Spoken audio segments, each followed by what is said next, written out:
Hello friends, good morning, जय जगन्नाथ। आज थिला कुमार पूर्णिमा, तो चलते आज मिनी ब्लॉग स्टार्ट करवा। आज जेहेतु थिला कुमार पूर्णिमा, तो सकाल सकाल कपे चा पीकी आज ब्लॉग स्टार्ट करी। देन पूजा पे मुझे काकरा पिठा गड़ी दूसरी, अलता लगेली।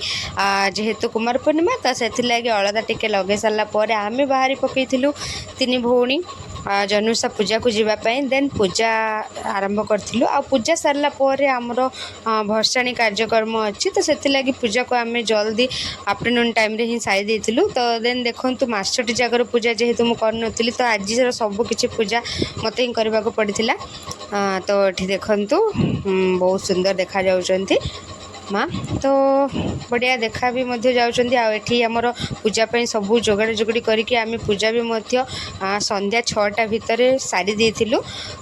तो जेहेतु मु तो मास्टरटा जाग पूरा पूजा करनथली, आ केमती कौन ठीक से भी जान नथली पूरा हुए।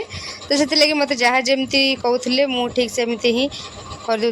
जमती आमर विधि विधान अनुसार पूजा सर्व सरी जाइथिला। देन आम घर को आसला परे कुंभ बसैवाई घर को आसला परे रेडी हो जाइथिलु। देन देखंतु एठी मु पिंधि पकईथि मोर कुमार पूर्णिमा करिथिबा नुआ साड़ी को। तापर आमे पळि आस्तिलु बसाणी पई। देन एठी जो विसर्जन करने आमे पळि आस्तिलु बंधु को। देन सेठारे माँ को पूजा भी मध्य करा जाइथिला। शेष पूजाटा माने जेमती कि आमे सबु दिन पूजा करथुलु, ठीक सेमिति ही पूजा होता आमर एठी।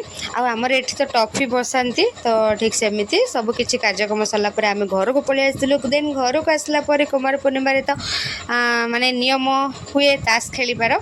तो आम एठी